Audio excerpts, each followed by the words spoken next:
hot night. Baby, you got what I want. Baby, you'll be German and the man and the man and the with the Baby, you got what I want. Cars and the Bentleys and the Rolls Royce, play a hard ball with the brother. Bucket. Yeah, You didn't know that she was got a little hip hop in her too. I didn't know we were gonna get into that. You just kind of you hit me with that. I love that. That was dope. What up? Welcome to Hot Mic. Welcome. It is June 8th, 11/11, and good to see y'all. Good to see y'all. Yo, we got a good show today. Yeah, we got a good show today. We changed up the format a little bit. We were doing three topics a show, and we decided like we can actually get into more stuff better, more deeply, more interestingly if we do two things. Yeah. So that's what we're doing today. Don't wanna rush us. Yeah, and instead of the third thing, I guess we want to start off with gratitude. We want to start off with something positive because sometimes, you know what I'm saying, the world and even these formats, it incentivizes looking at something crazy and being mad, and so let's start with gratitude. And the one of the keys to manifestation is aligning with the frequency of gratitude. It's like, signaling to the universe, like, I already have it. I'm so grateful for it. Yes. Yeah. I already have it. Another, what is it? The Wu Wei. Wu Wei is an Eastern Taoism or Taoism philosophy that has to do with letting go. It has to do with knowing that the detachment, to do less, do less. Like you have it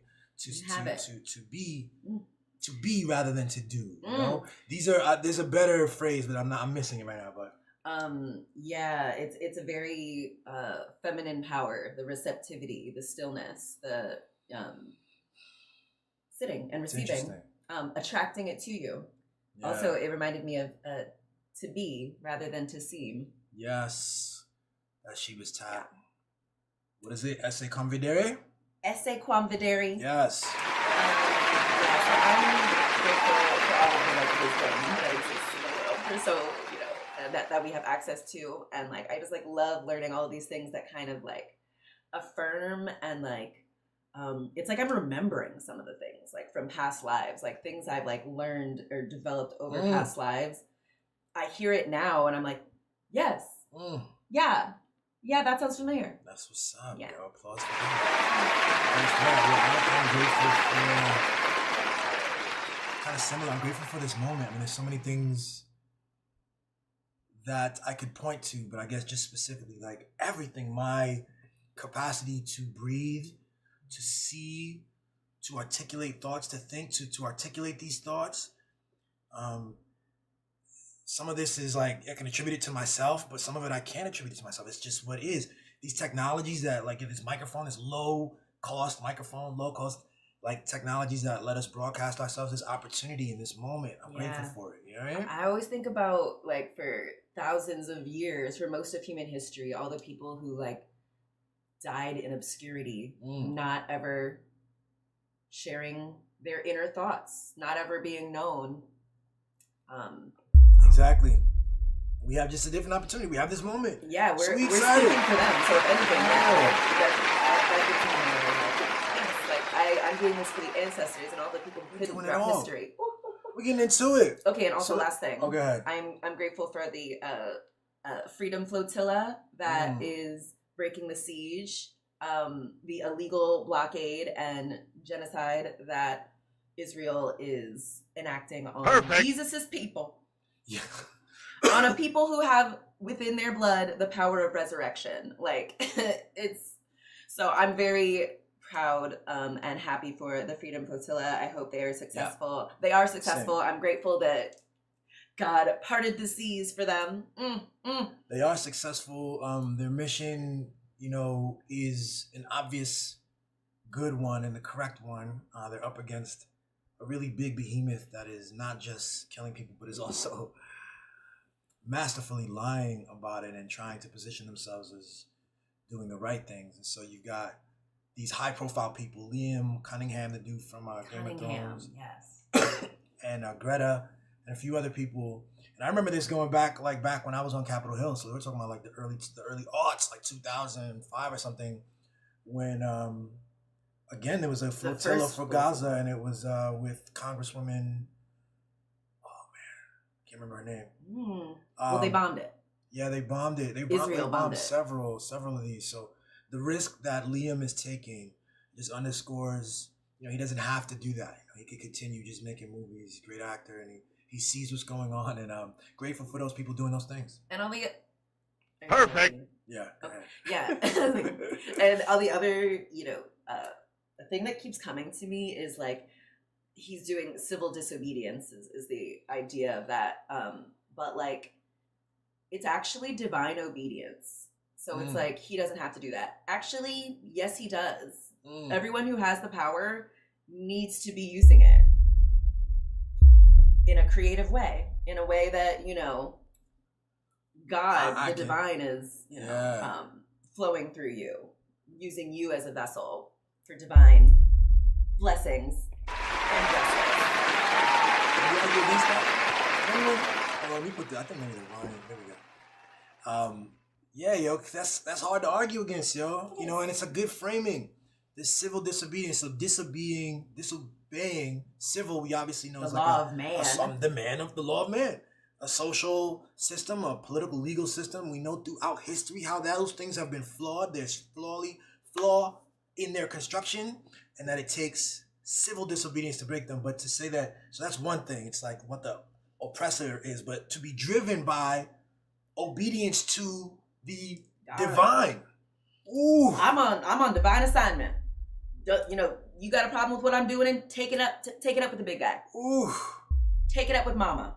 All right, that's good. It doesn't have to make sense to me. So good and tasty. I'm just obedient to the divine. The Islamic community just had Eid I'm gonna say Al Adha. That might be wrong, but it is the celebration of when Ibrahim, God made him pretend to almost kill his son, in order to prove his obedience, and then he was like, "No, don't do it." And that was it's the message we're supposed to get from it is obedience to God, even if it doesn't make sense to you, even if it doesn't make sense to your terrified child. You gotta just do it. Sometimes you gotta just trust God and let go. What? So I agree with the premise, but that's I always looked at that story with a lot. I feel like that's one of the worst stories and the worst ways to convey this idea of like, because again, there's blind obedience. There are people who are blindly obedient and totally bad. Listen, I don't understand why people use the Bible to order their steps, because yes, you're right. It does. Like I think lots of fathers have abused and murdered and harmed their families because of some authority that they claim to have. And so, I think it's bad. However, trying to give, the religious people like the most generous framing of that story in the text. It is like, what you do doesn't have to make sense to other people. Like sometimes you're just being obedient to the divine. What's crazy is that there is a beautiful way to frame that, particularly when you are we're dealing with this concept of the divine, the concept of everything that is plus, everything that is, and then beyond what we can even conceive, that is God, this other space. So there is a beautiful, but also everything goes both ways. It just reminds me that these phrases, these stories, these parables, it's about how you look at it.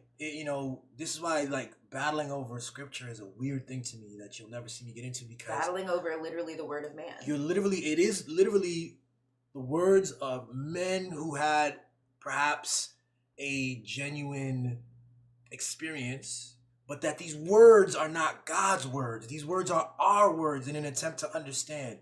And so everything that you can both be looking at the same set of words, and one can find it beautiful, the other can find it abhorrent, and you'll both be right. It depends on how you take those words and what you mean. So we need to come back to something that isn't about words and narratives, which can be so easily corrupted.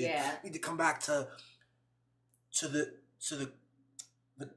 gift that God has given us, our lives, ourselves, inward expression and inward introspection, and experience with God's creation. Thank God created this. I'm grateful for this one here. We'll end the segment with that. I'm grateful that true. Sheba exists because she's a brilliant expression of God's brilliance. Thank you for that. Applause for that. Applause for that. And we're gonna go into the first topic, y'all. Which is perfect. It kind of talks about what you were mentioning about language and the power to of man to use it to do whatever they want. Yeah. Wait, this is the Secretary McMahon joint? Mm-hmm. Yes, exactly. Holocaust education. Hold on, let me go back. And we're gonna do a split screen. Split screen, check this out. So this is an incredible moment. This is the caption says, breaking incredible moment. Representative Hayes dismantles Education Secretary McMahon, exposing the fact that she's been given cards with answers during these Congress hearings, and forces her to see that DEI lessons are essential in school. Brilliant. All right, so let's watch this. I posted this on my Facebook because I found this a incredible moment, and I'll explain why I mean that after.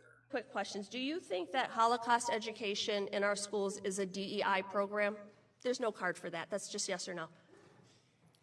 I can look at whatever card I Holocaust choose. education, Thank is you it a very DEI? much. You can have a press conference to say whatever you want. I just need a quick answer to Your this. soliloquy Is very Holocaust, informative. because this is my time, is Holocaust education a DEI program? No. Is African American Studies a DEI I program? think I answered that with one I'm of the asking other it again. callers.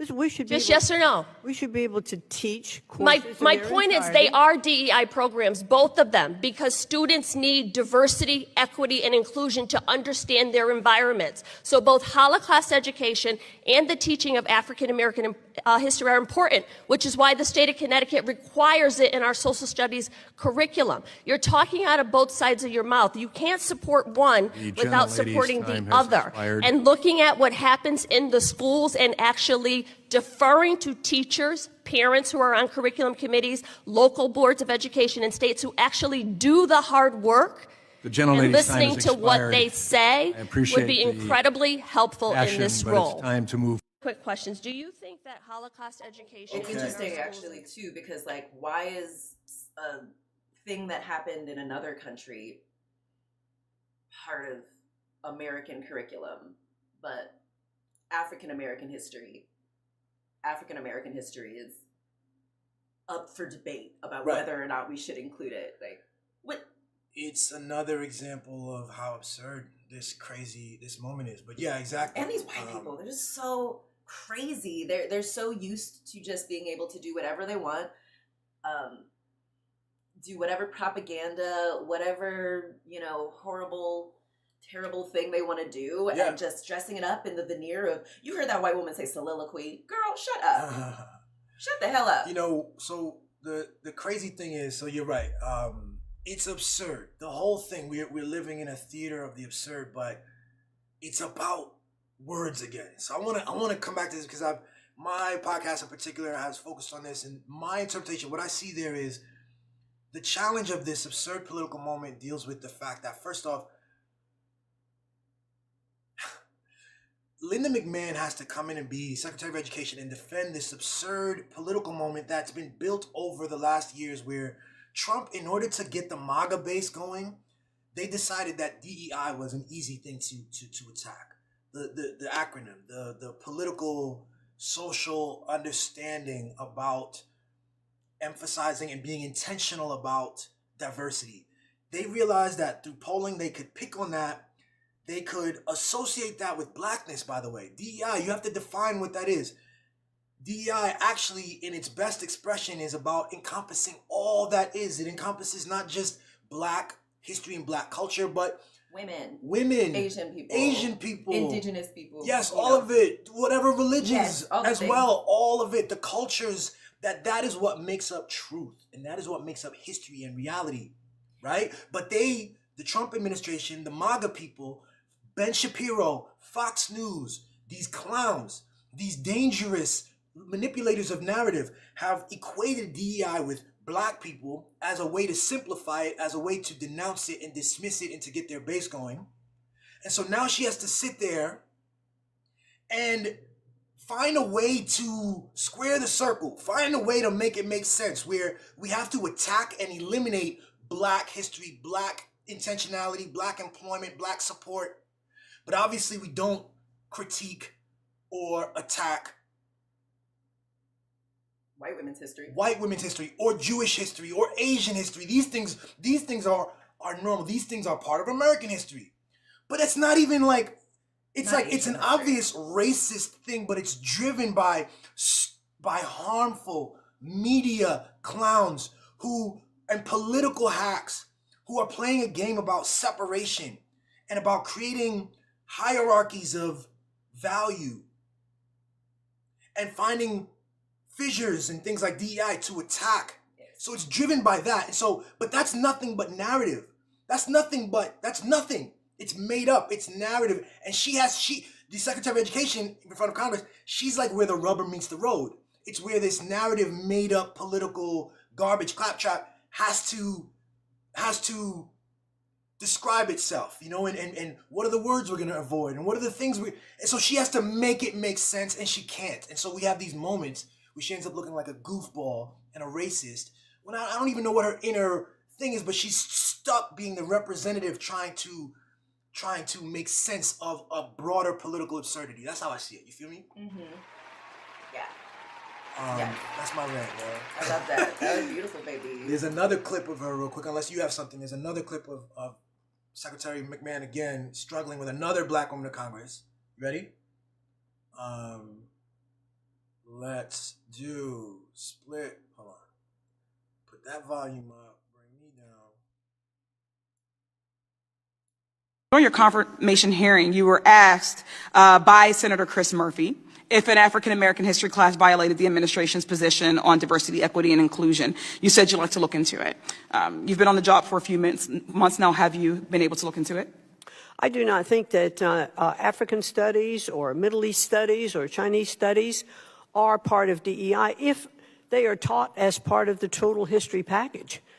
So that if you're giving the facts on both sides, of course they're not DEI. I don't know what both sides of African-American history would be. That's the thing. I'm going to pause right there. Both sides. It just speaks to the childlike, discourse, the inability to talk about things in compliance. This both sides thing it's a poor framework. There aren't both sides to things. That's not how this works. And it's set up not just in the politics of left and right and black and white and blue and red. In the gender thing, there's just everything is constantly this framework about the world as about a complex two sides thing, and not even complex because that's simple. And so again, she's stuck in an entire framework, a philosophy, a way of looking. Her vernacular demonstrates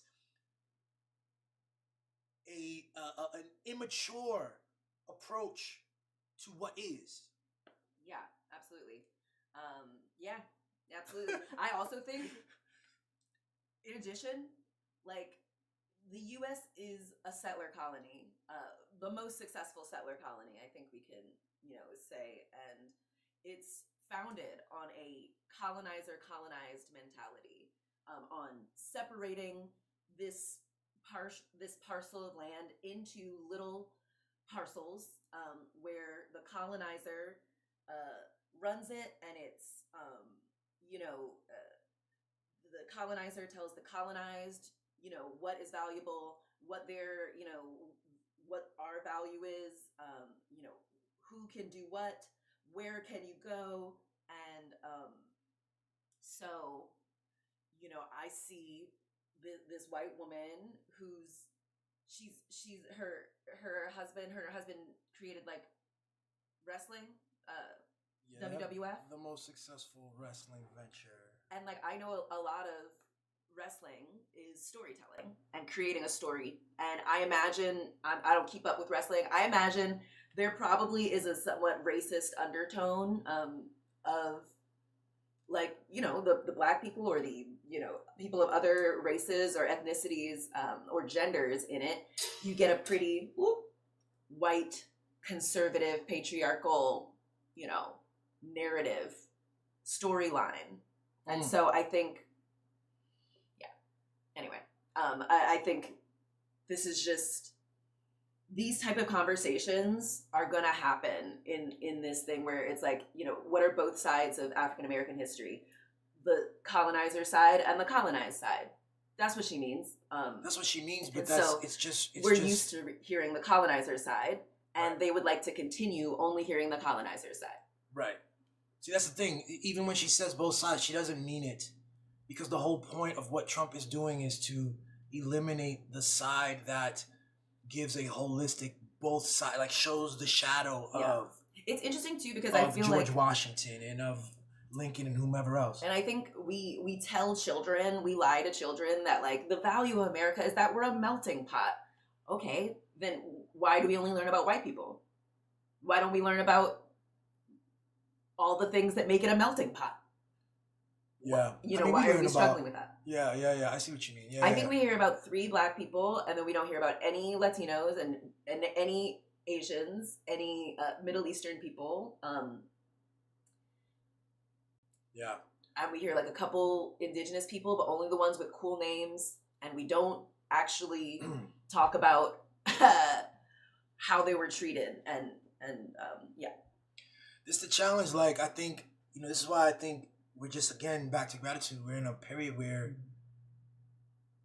that narrative creation is in our hands. It's the first time in history. In human history. It's not just a bottleneck of like who has access to ink, paper, the printing press, who has access to, you know, production equipment and all this stuff. We all do. We all have it in our phones. Yeah.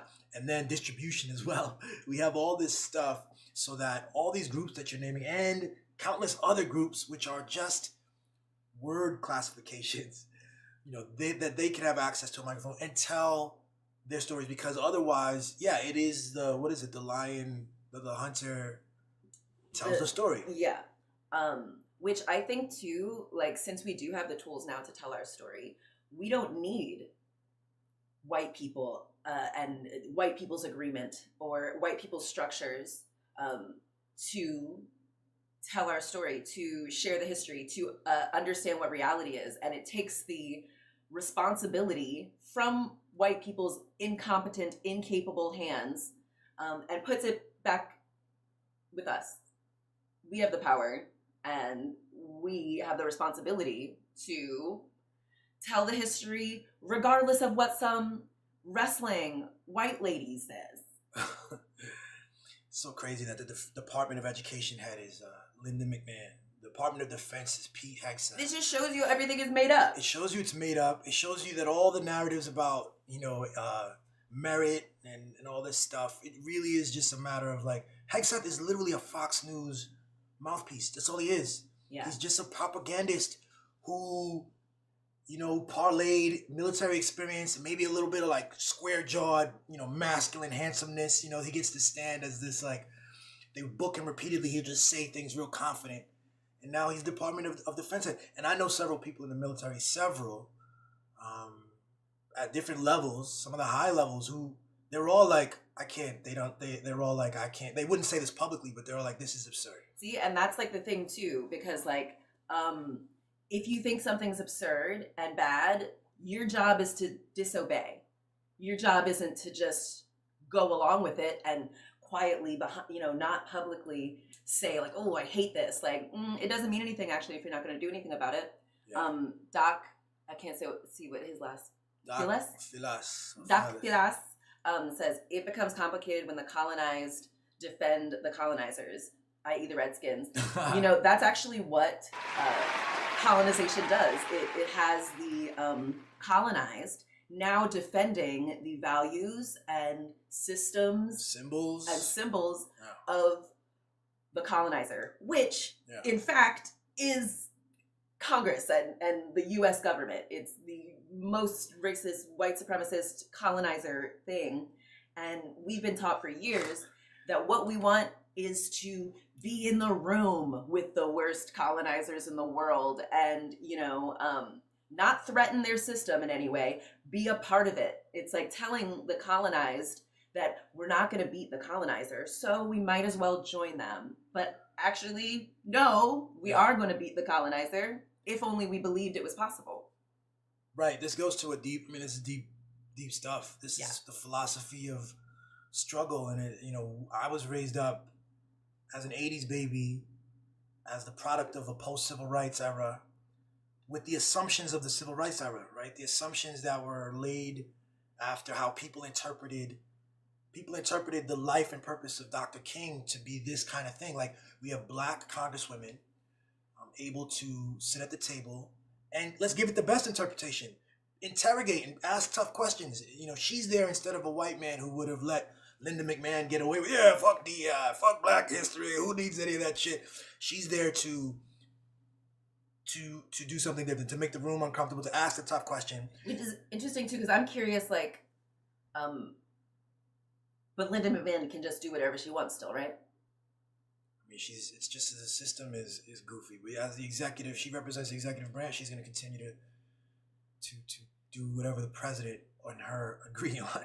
So it's like it shows more that okay, Congress, this whole red versus blue is a performative, vestige of white supremacy, where we give the semblance of debate and we ask the questions, but ultimately white people are going to do what they want to do. And Congress has, they have to find their thing. So whatever they do, whatever the executive branch does, right, they have spaces of power where they can assert themselves. I'm not sure what exactly, in particular with education and the way Doge and the executive branch is now,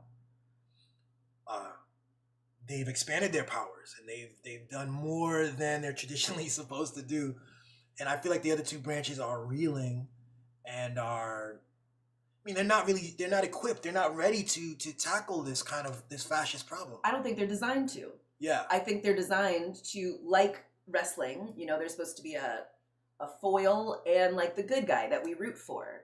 And sometimes the good guy wins and we love that, and sometimes the bad guy wins, but we know the good guy is going to win again. But actually, they're all actors who make millions of dollars, who are performing for you, so that you don't see all of the bad capitalist corporate shenanigans that are going. Were you talking about members of Congress? Ooh, what am I talking about? But it's both. All of those systems are created in the same way, by the same people, and so the results are the same.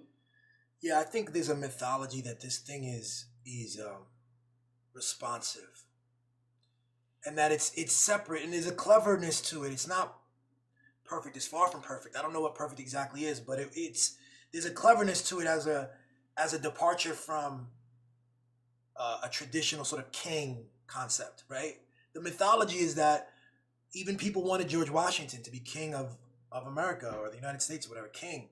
Which tells and he turned it down for a system that ostensibly separates powers. Now I wonder too if he didn't also want, the king. Obviously, they came from a king thing. I think they wanted the idea of a kingdom with, fiefdoms and slaves, helping the king.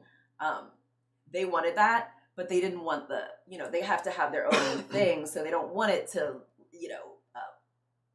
they want it to have a different image, but they do like all of the other stuff. And so I think this slave-owning white man, this human trafficker, he made the image that he is this, I'm not a king, I'm creating this system of checks and balances created, staffed fully by other slave owners and other white men who are the head of a plantation. Mm-hmm.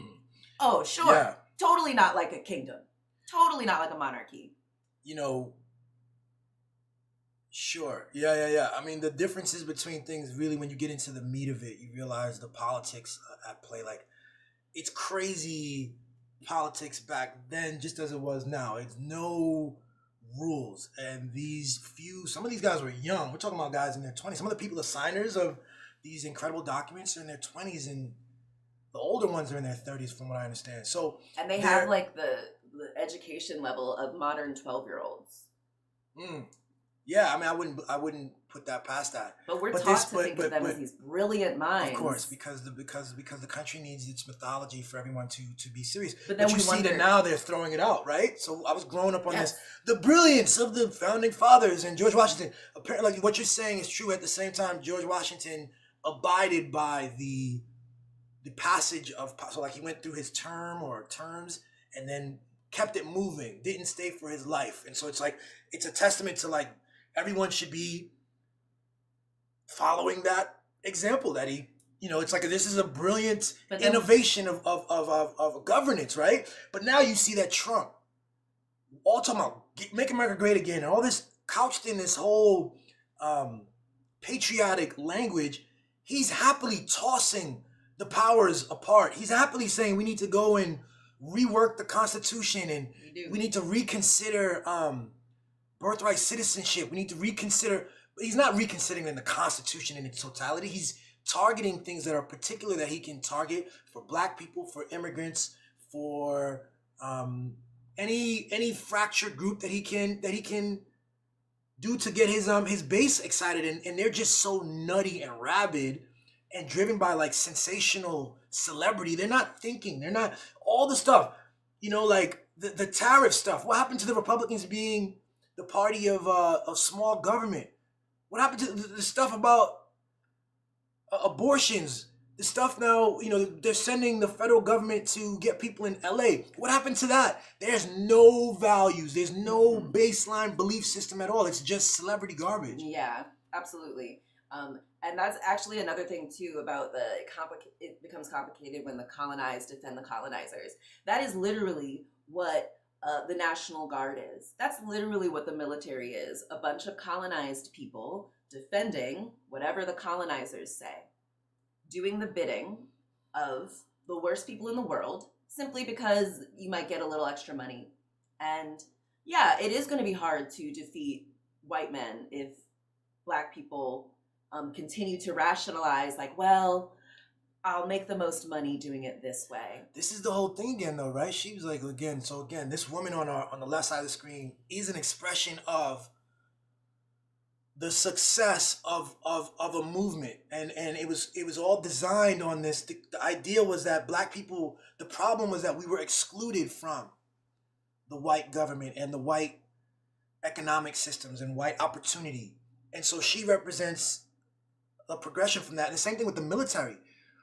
For Black people, the military in America has like taken many families, thousands of families, if not millions, I don't know, Black families who've gone from poverty to working class and better through whether it's like education. The GI Bill was, of course, not allowed for Black people, but then it was allowed. But again, it's like, do you want that opportunity? Or do you say that, no, that's not an opportunity for us as Black people? So it's a challenge. It's a paradox at the very least. I think Frederick Douglass was able to learn how to read without the Department of Education. I think he was able to, get through these things without these systems. So was my great-great-grandfather. So were a lot of people. And we are all much more equipped than those Black people were. And so I don't want us to get confused as the white people, as the colonizers want us to be. The colonizers want us to think this is as good as it's going to get and this is the best thing. So you want to spend all of your energy defending this system, which, I don't know, isn't like No Child Left Behind. Like, also, like, I don't know. I just know that like a lot of like all of these systems are now school to prison pipelines and things. And maybe that was the Republicans, but also the Democrats are very vested in keeping this plantation system going where we have this permanent underclass and white people get to continue to just do whatever they want. You had reminded me too of like, so you're like George Washington, he only did 2 terms or whatever. Yeah, but then like, who's the guy? FDR or something? He had like 4 terms or something, and everyone was like, we love this. And he was like, no, I'm like old and have polio. So it's always been whatever the person in power wants to do, we all have just been like, oh, brilliant. Oh, yes, hallowed, beautiful. But like, it's always been made up by a bunch of racist That's the powerful dudes. That's the square. That's the wild thing. I think first time I realized that I saw people saying that in my lifetime talking about Trump in the first term, even, right? Because people were fearful of his tendency toward fascism. Like, we really have systems that, as Doc says here, there's a mythology around these checks and balances. Yes. But that's true everywhere. Our ideal thing will have a mythology Yes. that will require people to play out that mythology. Yes. It will require judges to be committed to the mythology. Yes. Like, it will require, you know what I'm saying? So I Congress think, people too. Who, absolutely. Go ahead. So, like, this past year and a half, like, as a lawyer, I've seen how so many people are, they invest all in the mythology, all in the image, all in the, the image of being this justice-oriented fairness person. And I realized, like, oh, I think people who want all of the benefits, all of the esteem, all of the money that comes with being a judge, the title of judge, the title of attorney, they go into that. They don't have the substance that I do, and so that's why I'm like I think we've been taught to adhere to the letter but not the spirit of these things. So we have Supreme Court justices That's who, right. by law, you don't actually have to be a lawyer at all, and they get paid by Israel, they get paid by all these corporations, and there is no way to fire them. We can't do anything about it, and they have a job for life. Supreme Court in particular. Like that. Yes, and if this was like a Muslim country and they had an unelected body of people who could not be fired, and who are the final say on what is okay, we would be like, oh, how barbaric! Oh my God, how backwards! But our mythology takes that and spins it into a different thing. Exactly, and they say that it makes sense because we have these checks over here. The Congress people have terms, the executive branch have terms, yes. But the judicial, we want the benefit of like structural knowledge and like that consistency and things like this. So you create a mythology to justify that, Which is so funny too, because actually how it works is the law clerks do all of the lawing, all of the research, all of the thing, and probably write the opinions and all this stuff. And I just saw too that in Mexico, they just passed a law so now the people can vote for the Supreme Court, which makes sense. In Mexico. Hey, hold on. Let's get Yes. Doc has something. He says the system of capitalism necessitates that the permanent underclass be used to duplicate productivity for the smallest investment. Denying blacks human rights is the system's lifeblood. Literally, Absolutely. so much of the corporations, McDonald's, Whole Foods, all of these actually run on slave labor. The prisons contract with these corporations and sell the labor of these prisoners, and so they don't have to pay them, and so these corporations get to reap all of the profit from these people. I'm just, and like, it's all rationalized on a sense of private ownership and private contracts and the legitimacy of our justice system and this and that, and it's all mythology. Exactly. I see a bunch of male, mostly lawyers, using the power of language to make slavery and exploitation and this terrible system look like it's actually the epitome of fairness and right. Decorum, and this is the best way to do it. Yes. And this stuff is first of all, Doc says, whoa, they didn't know that they don't have to be attorneys at the Supreme Court. So thank you for teaching me something new. Yeah. All made up, babes. Like, it's listen, it's wild too. And what we're watching with this clip and with Linda McMahon in particular, and this conversation about DEI, this whole national discourse, is in particular, it is the state actively constructing that underclass. Yeah.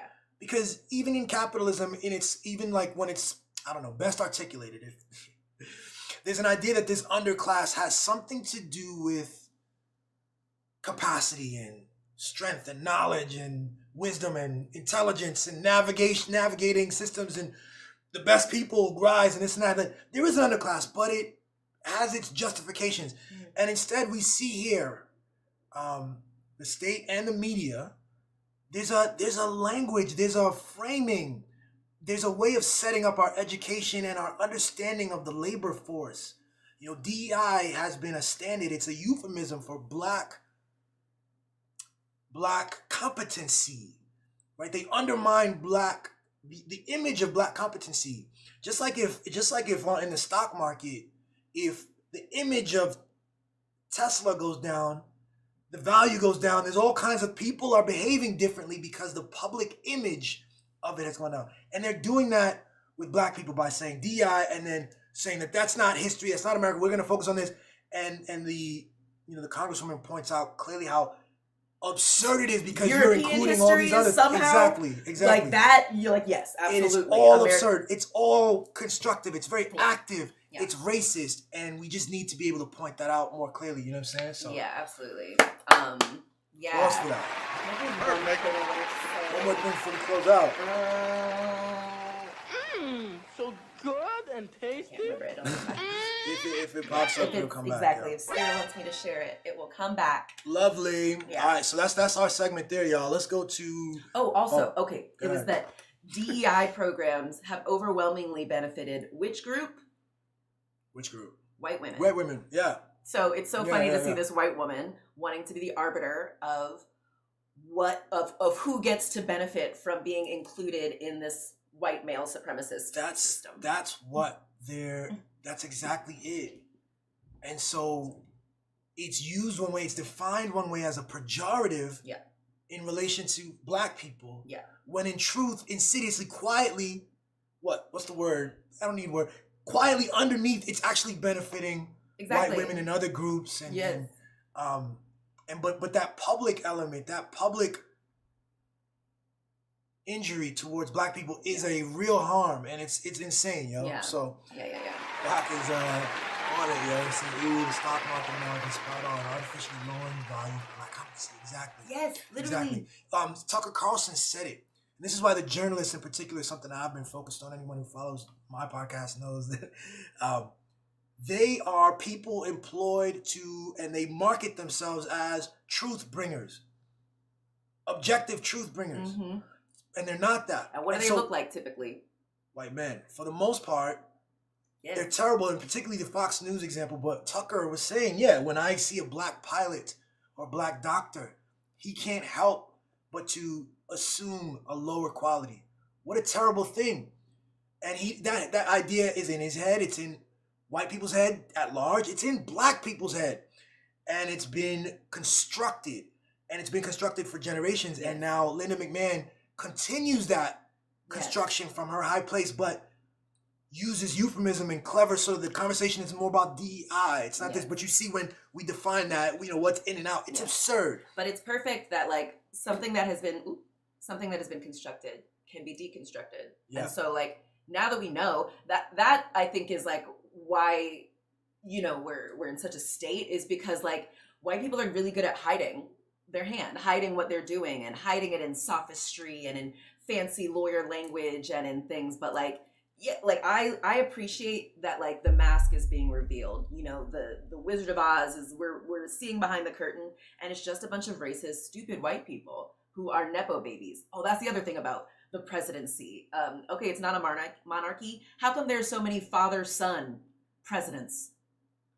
Yeah, it's I mean, and they call that a dynasty though. Instead of a monarchy, they go, and there's just a couple of examples. Which is also what in Asia we call a dynasty, is a legacy of monarchy. Yeah, anyway. Again, it's the mythology, the journalists and the historians who always want, the ones who want a favorable position, they always want to frame everything as a positive expression of brilliance and goodness and specialness, that they never give it the critique that it needs for it to be not just the letter, but the spirit and value of what, you know what I'm saying? All right, let's go to the third one, y'all.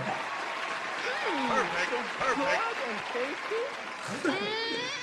Thanks, y'all. I love all of the setup, the framework you do. It's really well done, my darling. Thank you, babe.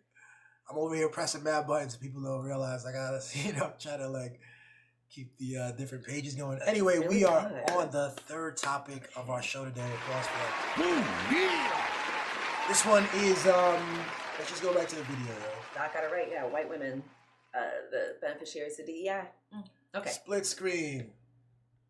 All right, let's see if Doc's still on. What they think of this? That's what I'm gonna put it real simple. I think too many black men want to be white men. And, no, just listen to me. Just hear me out. Just hear me out. I'm not saying y'all, because y'all don't. I don't agree with that. But what I'm saying is when they look at Donald Trump, the thing that they aspire to, they don't give a fuck about Donald Trump's policies. They don't know Donald Trump's policies. Hers either. Agreed. So they're not thinking about policy. But they love the way Donald Trump moved in the world. Think about how much Donald Trump got rapped about before he became a Republican and it wasn't cool to do anymore. Black people want to be rich like everybody else. Black people want to be famous and powerful like everybody else. And for most people, and especially black men right now, the image of that is a white man. Donald Trump is who we want to be, and that's why Donald Trump gets the votes from people even when it's against their own interests. That's what fucks me up. If you want to be Donald Trump because he helps you, fine. Vote for Kamala Harris if she helps you, fine. But that's not what they voting on. Ish, if you want to reply to that, Mel, if you want to reply to that, then close us out. If not, then I'll let that be a close. I think that's just I think that's a horrible surface assessment. I don't know. So why Obama won? We believed in him. Which means it's not about wanting to be a white man. But Belief. He resonated with the people. They believed in his message. Yes. They believed in his marketing. Nobody could tell you they voted for Obama because his policy was X, Y, and Z, because most people are not that politically sound. Yeah, they don't know policy. They believed in this man. So whatever he was doing to resonate with them, it worked. The same thing that Donald Trump is doing. I'm gonna put it real simple. I think too many black men want to be white men. And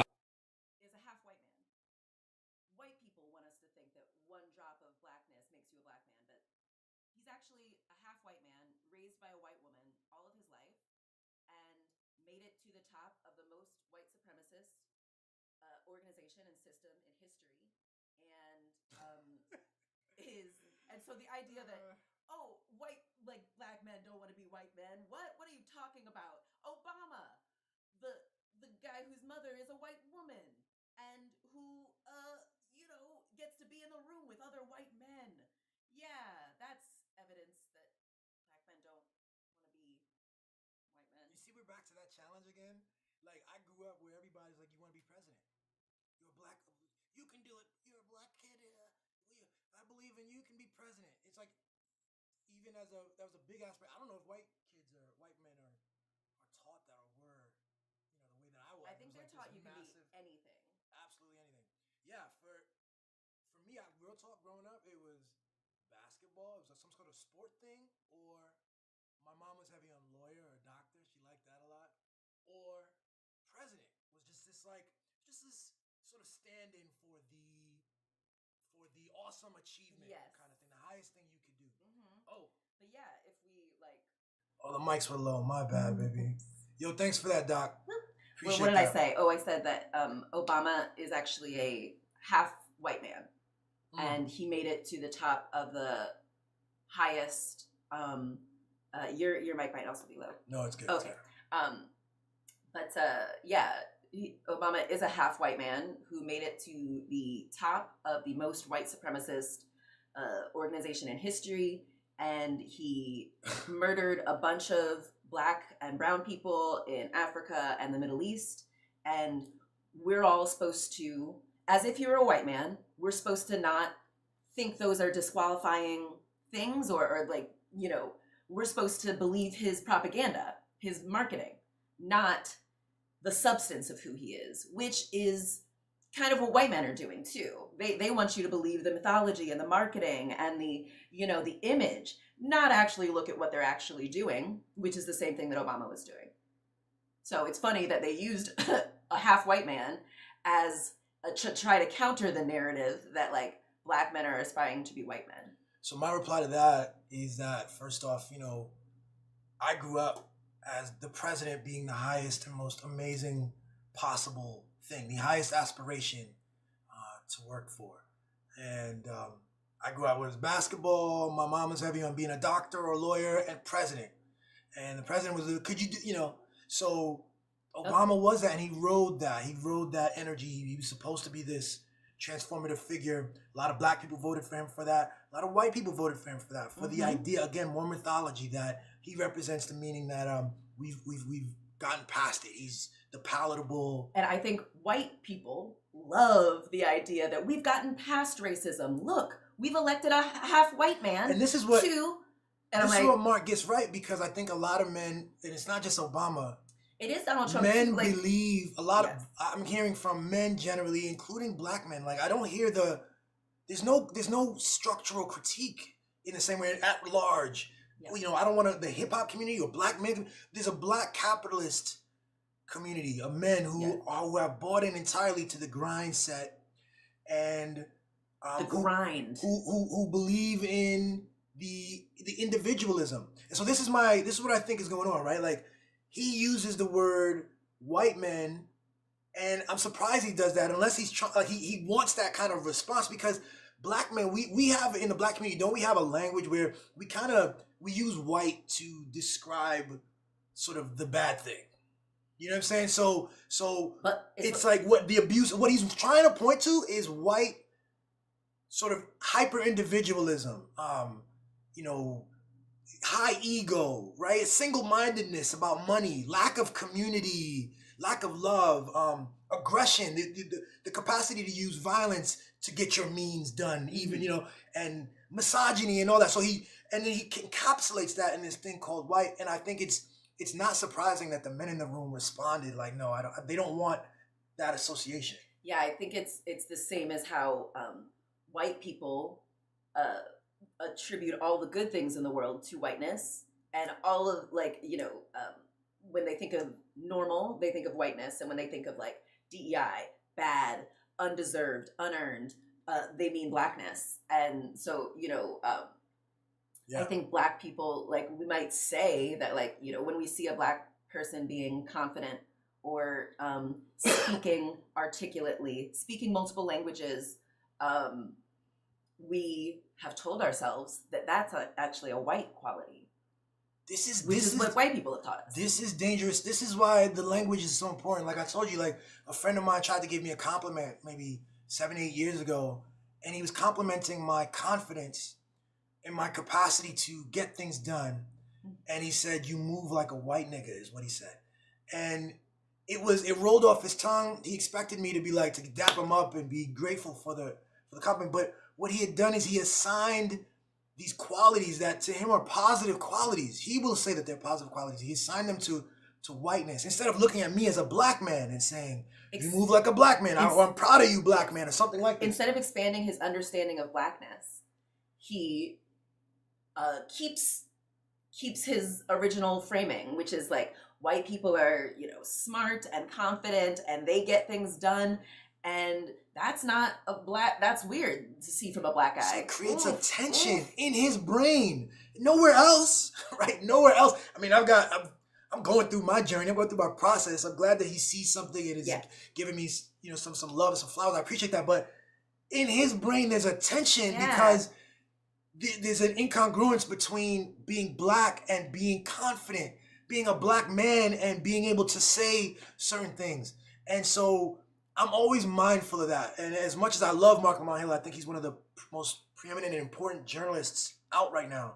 And we need to be listening to him more. I found it interesting that the framing that he chose there, and he's not pointing to positive things. Mark is pointing to negative things. He's using white in a better way, let's say, but it's not accurate enough for me that it would like really allow for the conversation to flourish. It produces the reaction that he got. I think black people, certainly black men, have been taught to only tolerate bullshit. So whenever someone is a little too honest, it's no. And I'm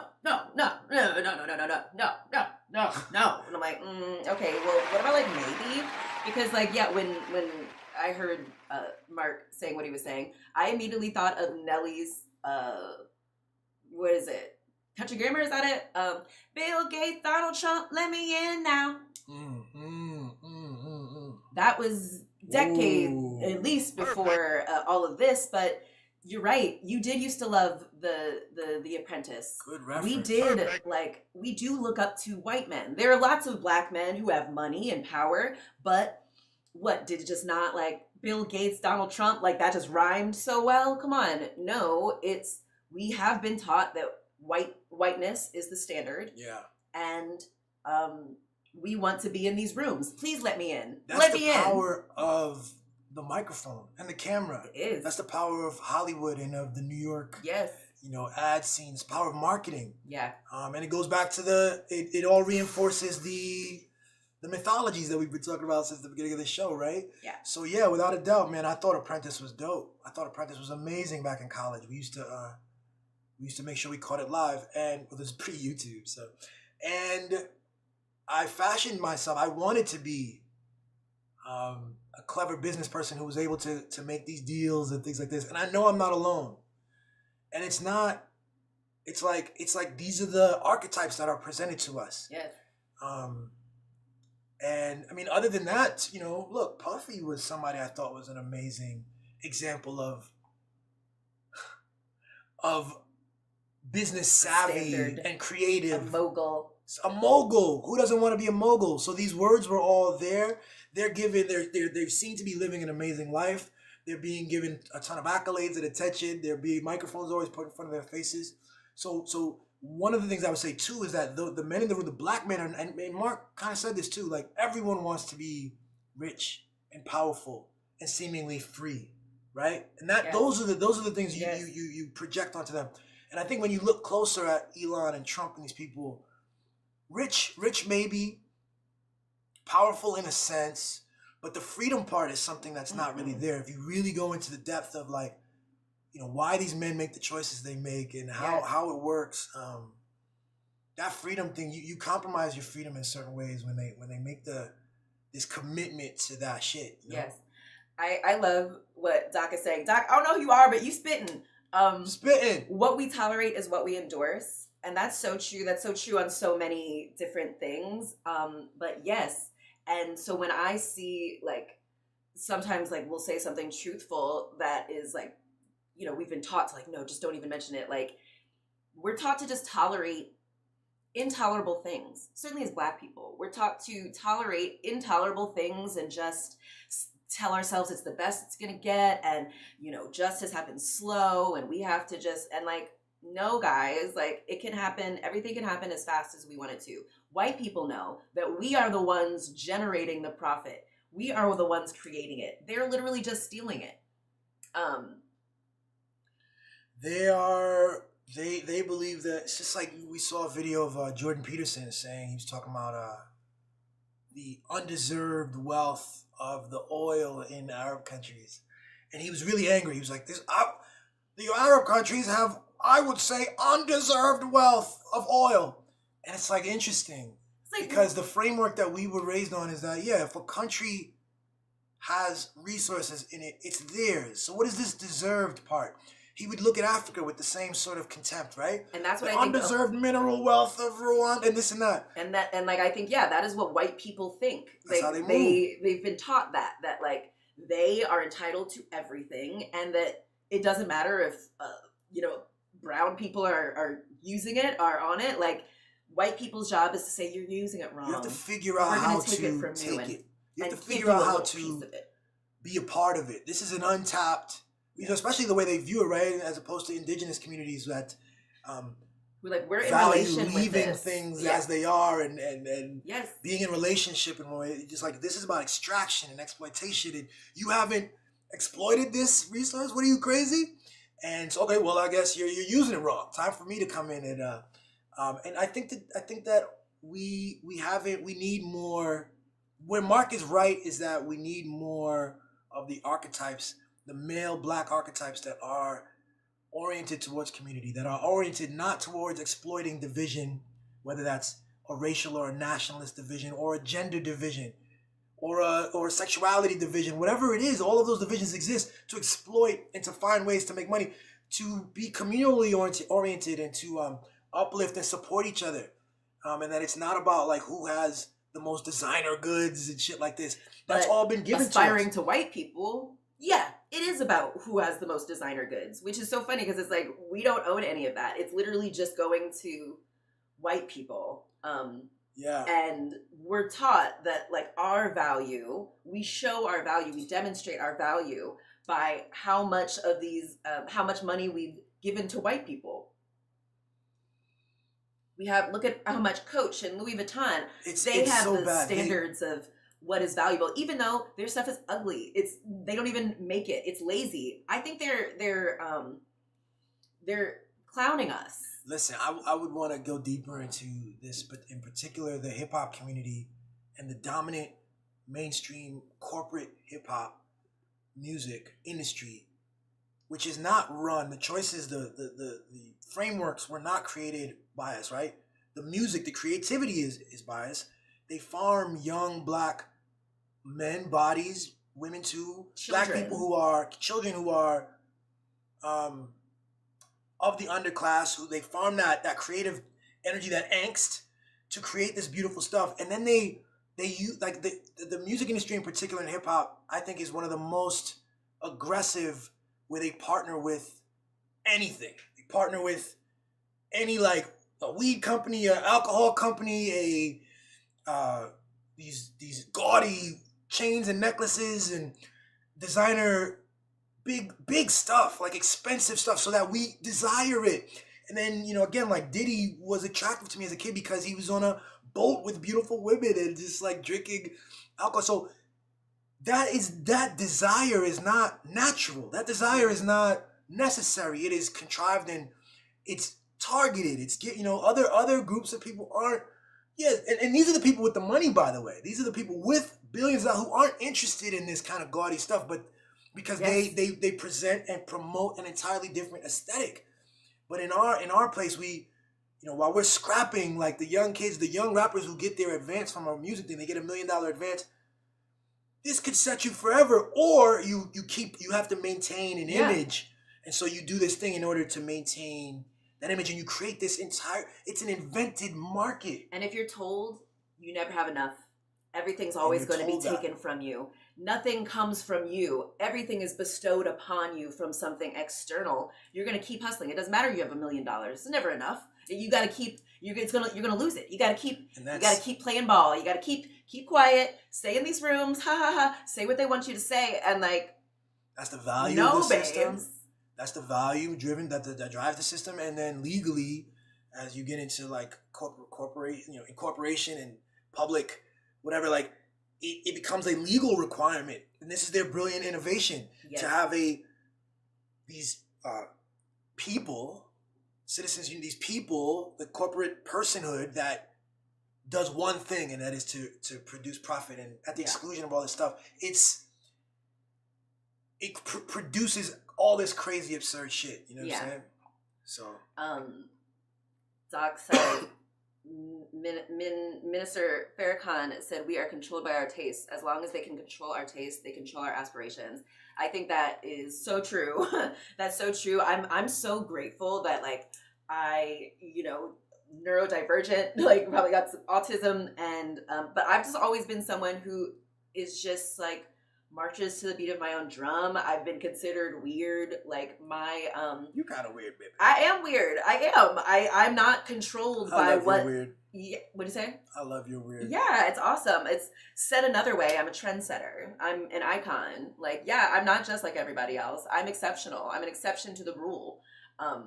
When I see like they want us to be doing a certain thing, I'm like, wait, why would we do that though? They're the bad guys. Why would we do what the bad guys want? Which is kind of like with alcohol. Like I saw like how much white people want us to normalize drinking and alcohol. It's also in all of our songs and in hip hop, and they also, you know, gave it to the native community in order to destroy it, and I think that's one of their tools.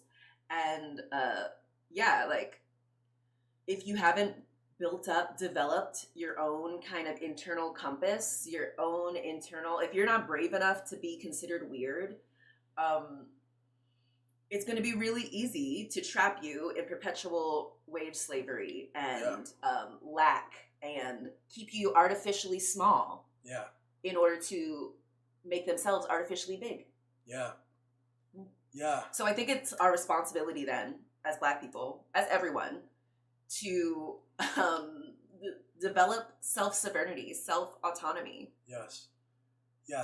Doc mentioned the algorithms a few times. Let me get to him real quick. He says, Interracially, we don't have the hard conversations because on both sides of issues, we are governed by our tastes or what is considered the common sense, with algorithms altering the perception of the common. I think that's what he's saying. Yes, like absolutely. The algorithm is sometimes there to show what is the normative thing. What's the thing that the upper class wants us to be the norm. Right.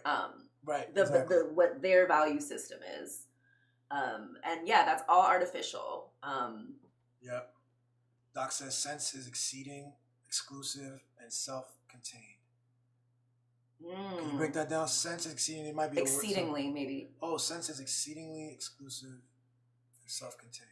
I love that. Self? Yeah, it's like individual. It's like a self-derived and unique to whoever the person with the sense is. Yeah, I feel you. It's a paradox, isn't it? Because you want to have your sense of self, and you want to the brilliance of how you develop your individuated, powerful sense of self comes from interactions with absolutely with other people. The acceptance, yes, to interact and then to engage and to be curious rather than to hate or to find it offensive. To be, so this acceptance of things, you accept the external, you accept yourself, and then you become weird, you become different. So I used to fear that I wasn't original, that I was like a follower, because I am an amalgamation of all the girls I've ever thought were cool. Yeah. But I realize now, that's taste, actually. No one puts it together just how I do, you know? No one knows, Alexis from 5th grade, who I thought always had, the coolest, butterfly clips and things. And, but that's actually, taste and sense is this, getting to know, and that's another thing, the point of art, or to be a great artist, you have to recognize that your way of seeing the world is important before everyone else does. And we're taught the opposite. We're taught no, if no one else likes it, then it's not, why are you doing it? It's a waste of time. External validations and shit. Right? Yeah, exactly. External validation is the most important thing. Doc says you become weird through different inputs. Yes. Exactly. Every girl you've met was your inputs. I'm weird, and now that I'm hot and smart and wealthy and have a wealthy, sexy husband, people look up to me as the blueprint. They women especially, they love seeing how free and weird and different I am, and they love seeing that I'm big and strange and different, and I'm still loved down bad by an amazing dude. And every girl I've met was my input. Exactly. I've been introduced to a lot of things. I'm I like adventure. I'm an experience queen. And so I have all of these inputs that I think Black people are taught to stay close, stay in the community. It's white people shit to, go into these different institutions, do travel in a certain way. Yeah. Listen, and I don't even know, that's the first time I've heard you say that. I love that you said that about you being this amalgamation of all these different girls that you met. I remember having a similar feeling, and I remember noticing myself, different dudes that I've met, different people from cousins and uncles and people on the block and people, coaches and people in the professional space that I noticed that at different points in my life, I said, I like that about them. Mm-hmm. There was a point where I was I want to be more articulate. And so the articulate person you hear in front of you right now is the product of someone who actively chose that, because I realized that my stumbling here, or my stuttering here, or my, lack of a this or that, I wanted to improve that. And everything, that my athletic days, my politics, the way I view women, it's not just men actually. I've actually met a lot of women too, where I learned other ways of being. And I go, oh, and it's a funny thing again, if my identity is too rigid as a man, I come across a woman who is interesting and have all these facets to her that I might reject that. I don't see her as someone I can emulate or should emulate. You know what I'm saying? And that's all this identity thing is wild, and it's so powerful to know that you can craft yourself and that you can be free and fluid to craft yourself that way. That's one of the coolest thing about you is your softness, your access to your feminine side, your ability to see the value and wisdom and power in femininity, and pull that through yourself. That's what makes you so, amazing. And Yeah. Doc says, wealthy, what kind of brother learn? What y'all on? Hey. Wealthy in spirit. Yeah, wealthy in spirit. The 3D's still fully catching up, but I do own a house. Yeah. I don't have any student loans. So I mean, like, that's kind of, yeah. That's more than like 90% of people. Yeah. So I own a sizable student loan debt and quite a few skills, you know what I'm saying? And my life is just, it truly is the word wealth, when applied appropriately and like in its vastness, like it's absolutely true for me, but it's not financially. Back to our gratitude, like though, like we do have everything that we want. We do have everything we need. I can't believe it. And claiming you're wealthy now, the universe just responds to that. Like saying that like you're not wealthy is lack. It's like saying like I don't have it. But like I'm just like, no, I do. Yeah, notice the words we use and all that. And notice that wealth can be defined. It's like the same thing with happiness or any of the other virtues, like you can define yourself all out of of these it. things are frequencies, actually. Yeah. And you can, with your language, back to the words, right? DI, back to the use, the manipulation, you can define yourself out of it. You can make it an impossible thing to be if you say that it means. And some people say that it means, a $3 million salary or something like that. And so they look around their words and all they can see is lack. And because you've set a marker, and this is why on some episodes I talk about measurement and markers, because it's truly, and it's all conceptual, you know what I'm saying? So, and if you're setting a marker that's outside of you, if you're saying that until this occurs, this external circumstance occurs, I'm not wealthy, right. That's just like how the universe responds to that. The universe is going to reflect that back to you. It's going to reflect how not enough you are. It's going to keep telling you, you're right, you're not wealthy. You don't have the thing. You don't have this.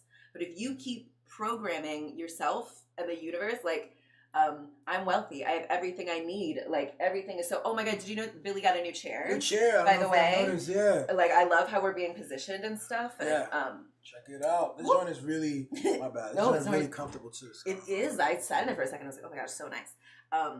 But yeah, that's like, you have to act as if it is. That's the thing.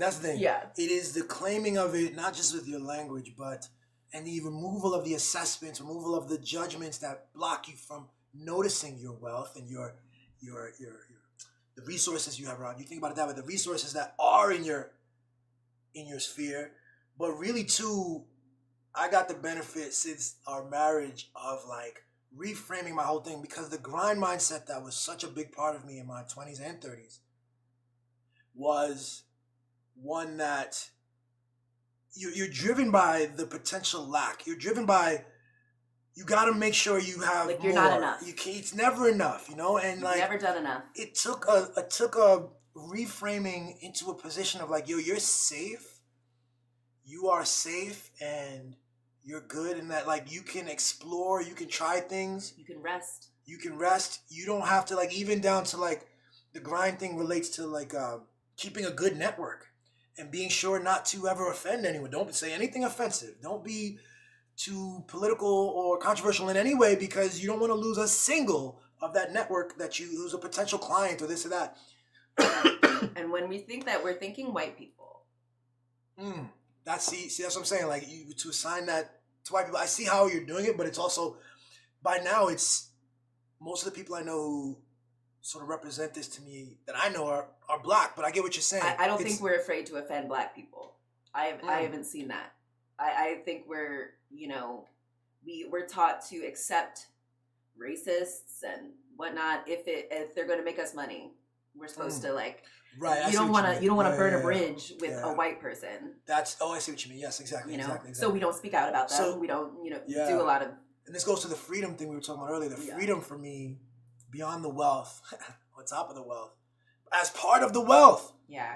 Not beyond. It's part of. It is a part of wealth. Is freedom. Yes. And the freedom that these guys don't have. So many of the grind setters and that I have is like, man, I see the world and I get to create from it. With it, honesty, genuinely, and I've been able to mine and explore myself without shame. Again, like the masculine and the feminine and the this and that and all these rooms about what is good and what, you know what I'm saying? Yeah. And I lived most of my life that way. And I think a lot of things changed when I was like, everything that I have to say is of value. Everything that I see, everything that I touch turns to gold. Yes. Everything that I am is, divinely orchestrated and inspired. And I'm just going to step into that and just be that. You know what I'm saying? And so that's huge. You know, it was interesting too. Like, I think wealth, abundance, receiving, those are all feminine frequencies. Those are all feminine energies. Receiving, and like I think men, certainly Black men, are taught to run away from anything feminine. And men in general are taught to like hate the feminine. And so Big time. You never make enough. You have to grind yourself into something in order to make something of yourself, because who you are is not enough. Who you are is not worthy of receiving. You have to suffer and struggle first, and then you can receive something. The association with suffering, with struggle, that's part of the masculine energy. It's part of the masculine mythology, right? And sometimes if you're too, like I've gotten better, but definitely if I had a period or I'm having too much fun, I'm relaxing too much, I would call that you getting soft. And I would find a way to... Softness is the worst thing. Make myself hard again, make myself aggressive again, make myself... I have to find a motivation that gets me up in the morning. I can't be sleeping too much. I can't be sleeping at 7 a.m. Get the fuck up. Which is so funny too, because like I always think I compare it to like a car. If you have a car, if you keep it running all the time, it's going to break. It's going to be ground down. It's going to wear down the things that make the car valuable, that make the car do the car thing. Will be ground down. So you are not a machine, certainly, but like if a machine needs rest, you absolutely do. And so I think part of my job as a Black woman, but as a person who's been entrusted with the care of this valuable person, I got to make sure that you're not always like, oh, I have to do more to earn freedom. I have to do more to earn rest, softness, wealth, love. That's the baseline assumption in a lot of male groups. And especially now the manosphere stuff, it's heavy on that.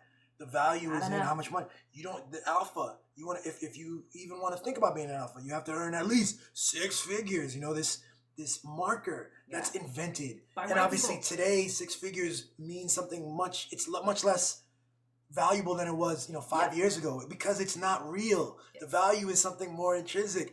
And the fact that you place it on this external thing makes it attention for you. It makes you feel and all. It warps the decisions that you'll make. It warps your experience and your ability to enjoy yourself, enjoy your mate. That's how I see it, man. Yeah. We are about to wrap this up, but my man Doc says, sadly, I've only come into my femme awareness in later years. I've always loved Black women, but not in a way that I thought should be reflected so deeply and gracefully. Less conditionally. I almost want you to explain that a bit more, but I know that might not be easy to type.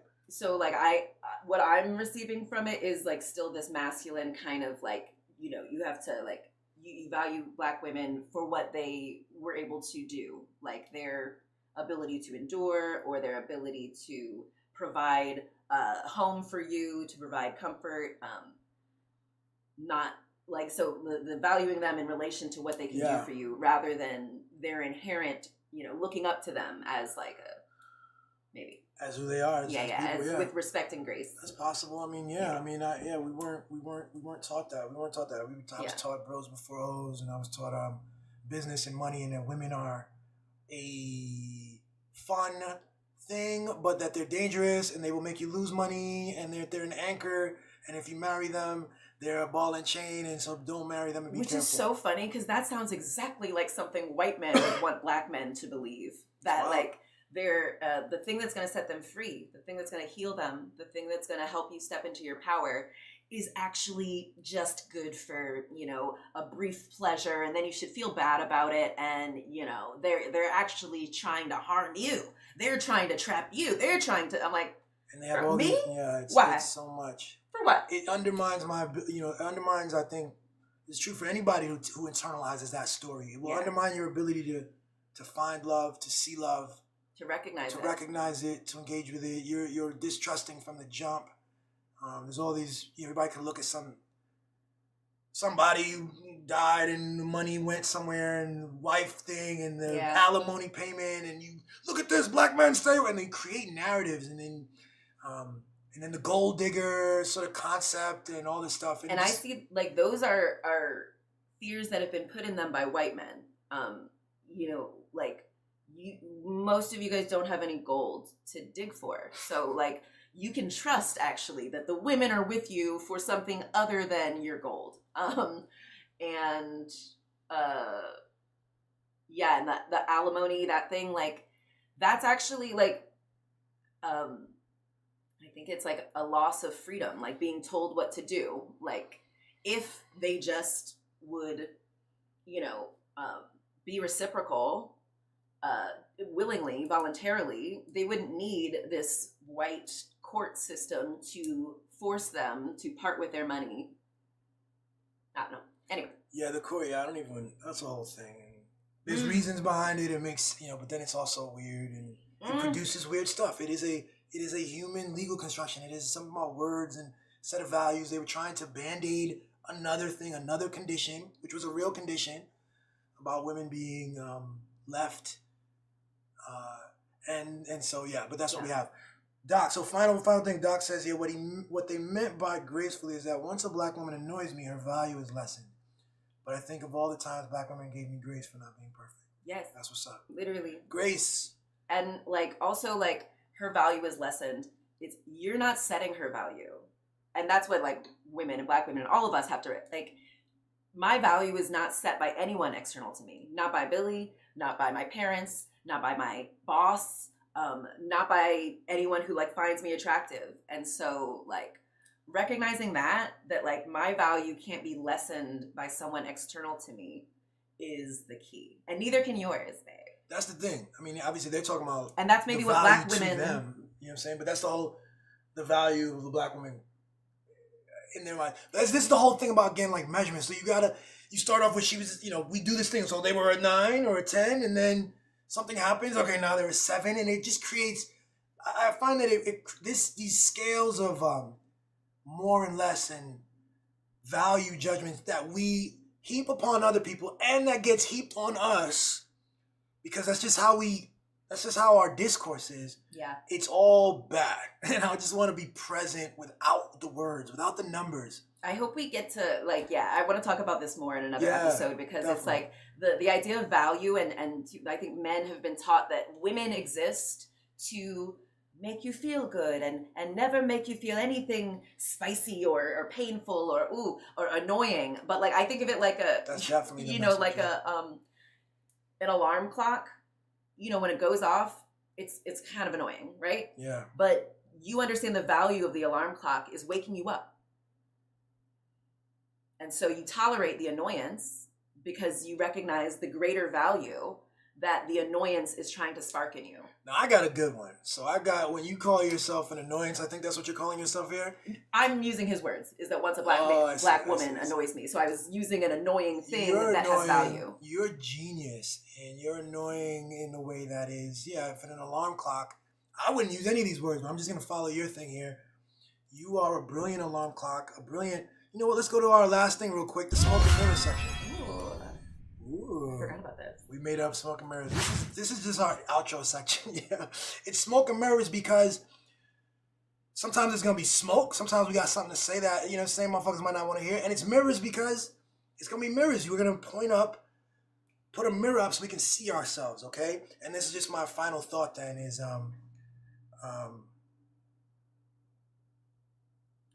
I'm lucky to have a partner in a mirror who is your alarm comes from like real wisdom. We don't agree on everything. We have our hash things out, we have our issues. Not really much of them. When I say issues, I mean it's about individually. Like the way we argue is a little different. We have to figure this out. But the idea that like your partner isn't a valuable mirror who helps you see yourself, that to me is the reframing that needs to happen. Yes. The whole point of the relationship is not to have sex with a big booty lady. Yes. Even though that's fun and that's great. Absolutely. And that's what I'm down for big booty sex. Yeah. But that's not what the relationship is about. It's like she is an alarm, a mirror, a cushion, a support, all kinds of things. But here we're talking about the way that you help me see myself and to grow. And that will not always be pleasant. Yes. It will not always be warm and cuddly. And the point of having a clear mirror is not to like smash it when you see something that triggers you or makes you feel bad. It's, it's be like, wow, thank you for reflecting this back to me. I can see this now. Like, you're me pushed out. So, like, if I'm getting real triggered by something, there's something in me that you represent that I'm not fully, coming into. And yeah, so I think men are taught to think of women as like a fleshlight, right? But like, we're actually a fleshlight, mirror, Swiss Army knife, IV, all these other things. But like, if you're taught to just, that's the thing. You're like, what? Why this is it, Doc? Yeah. We talked about the self-fulfilling prophecy. We talked about words. We talked about narratives and these mythologies. If I commit to the mythology of you as a stumbling block to my own journey, rather than a ball and chain, who's slowing it down, rather than like a brilliant like opportunity for new horizons and new approaches, then I'll do that and I'll see that and I'll it'll create the tension. So yeah, we've had tension and stuff. We this last couple of years has been crazy. We didn't expect some of the things that have gone down in the world broadly, in our families, you know what I'm saying, and in our approaches to our careers and such. Yeah. But we've been able to navigate it, and I'm so lucky to be with you, real talk. I couldn't imagine a better partner, yo. Hell yeah. And that's the episode, yo. Yeah. We're gonna wrap it there, yo. We did it. Great job, baby. Thank you, baby. Good job, yo. Hot mic, wow. Hot mic, yo, Doc, thanks for coming through this whole time, yo. Oh, Doc, one more sentence. First off, the perfect analogy, the alarm clock. Set me ablaze. This is how community is created, through honesty. I'm not perfect, or more specifically, the way I come off can be brash and inconsiderate of ability to teach me through tension. Well, yo, thanks for sitting through this entire fucking podcast with us. Yeah, and appreciate and interacting and that's dope, and I hope we can continue, man. I'll see you next Sunday, bro. Yeah. Thanks so much. We'll see you soon. Bye. Hot mic. Oh, wait. Hot the song for mic. Smoke and Mirrors, I was thinking is going to be Smoke and Mirrors, Smoke and Mirrors. Black and Yellow. You know the Black and Yellow? Yeah. You want to redo it. Yeah, okay. Smoke and Mirror, Smoke and Mirror. It's a little limiting. So we'll got to think do about the it. whole thing. There's a melody. There's an energy. Yeah. You know, it's not just robotic Smoke and Mirrors. Yeah. Anyway, we're working on it. We also got the other intro song we're working on. Yeah. Peace. Later. Check out my music on my YouTube. Yes. Oh my God. So good. He's so talented. Yeah. Peace. Hot mic. Baby, you got what I want. Baby, we got and a Rolls Royce and yeah. We just remixed it. No, totally. We'll put in real words one day.